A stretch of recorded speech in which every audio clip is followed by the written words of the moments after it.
All right, so what we're exploring today, it's not just some dry psychological theory. Think of it more like we're about to embark on a journey. A really dark, cautionary fable, actually. It's a kind of roadmap, guiding a traveler down deep into a subterranean cathedral of the soul. And this really sets the stage for everything we're about to discuss. It's a provocative question, isn't it? Because it completely reframes this process we all tend to fear, psychic disintegration. Instead of seeing it as some kind of failure, it's positioned as this incredibly difficult but maybe, just maybe, totally necessary transformation. So, here's our map for the descent. We're going to follow our traveler through these 6 distinct stages of transformation. And with each one, we're going deeper and deeper into the self. Okay, so our journey kicks off with the traveler heading down, way down into the damp basement of the soul. And you gotta picture this. There's no warm, friendly sunlight here, just this unhomely radiance. And it's this weird light that starts the agonizing but absolutely essential process of peeling away the self you thought you knew. So, what's being stripped away? Well, it's the ego. You can think of it as this protective skin, this fortress you've built around your conscious mind. It's your logic, your identity. Really, it's the whole structure designed to hide all those raw, uncomfortable truths. And yeah, it's the very first thing that has to come down. And let's be clear, this is not a gentle process. Not at all. It's described as something violent, almost surgical, like a psychic scalpel. The ego isn't just gently persuaded to leave. It's forcefully peeled away by that strange light to expose everything it was hiding. This is the first necessary cut. Now, as that fortress of the ego starts to crumble, a space opens up, and something, or maybe someone, arrives to fill it. A shadow falls over everything. This is the arrival of a very personal and, frankly, deeply unsettling interrogator of your entire reality. And this visitor, this honest guest, has a name: the uncanny double. What is that? Well, it's basically the manifestation of everything you've pushed down, everything you've repressed. And the truly creepy part, it shows up wearing your own face. It's this perfect, stark reflection that's there for one reason: to force you to see just how fragile your whole sense of I actually is. This really lays out the fundamental conflict, right? On one side, you've got your I, all those comforting narratives, that feeling of conscious control, this image of yourself as virtuous. And on the other side, the honest guest.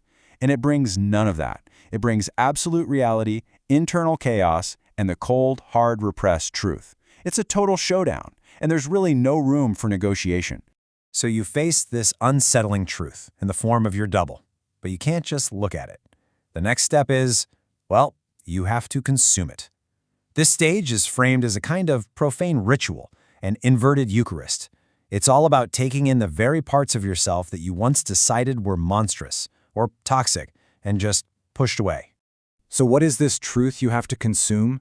In psychological terms, it's the id. That's the reservoir of all your raw, instinctual energy, your primal desires. This is the bitter bread we're talking about. It's all the stuff that your inner critic, your superego, looked at and basically labeled toxic waste and threw out. And the result of this act is massive. This has nothing to do with finding comfort. The whole point is to deliberately shatter your own fragile sense of security. When you consume your own inner monster, you're forced to reconcile with it permanently. Your shadow isn't just trailing behind you anymore. Now, it's a part of you. It's inside you. Okay, so what happens next flows directly from that dark communion. Once you've consumed that bitter bread of truth, that idealized version of yourself, the person you always thought you should be, well, it just can't hold up anymore. It shatters, completely and irrevocably. And this is where a new concept comes in: the dead father. Now, this isn't a literal person, of course. It's a symbolic force. Think of it as this cold, silent light that has the power to silence that nagging internal critic, the voice that's always demanding perfection. And once that voice is quiet, you can finally see your ideal self for what it really was all along: just a costume, just a mask for these much deeper primordial forces. So you can really see these last 2 stages as a single, dark ritual. It's a 2-step process with a very clear cause and effect. Step 1, you consume the bitter bread of the id. Step 2, you witness the great mirror of your ideal self shatter. The first act directly leads to the second. All right, now the journey takes a turn. We're moving from the realm of the mind and going even deeper. We're descending into the labyrinth of the body. And down here, logic and reason are pretty much useless. This is a place where raw, primordial instinct is the only thing that matters. So this leads to a pretty crucial question, right? How in the world do you find peace when your mind is in ruins? After all this violent deconstruction, after everything you thought was you has been shattered, where do you even begin to look for a sense of calm? And the answer is, well, it's stark. And it's incredibly profound. You don't find peace by trying to rebuild what you lost, or by fighting against the chaos. No. You find it through total, complete surrender. You find it by becoming the darkness itself.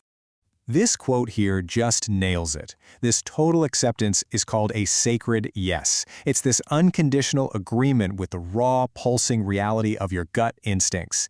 It's not about thinking your way to peace. It's about harmonizing with the primal rhythm of your own body.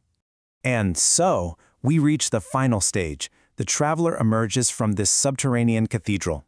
But they're not cured. They're not healed in any way we would normally understand. They are transformed. They've become fully integrated with their own inner darkness and complexity. So what does this new person actually look like? Well, for one, the civil war inside their psyche is finally over. Those repressed traumas, they're not seen as external threats anymore. Their whole existence is now described as a haunted house with no floor, and that's okay.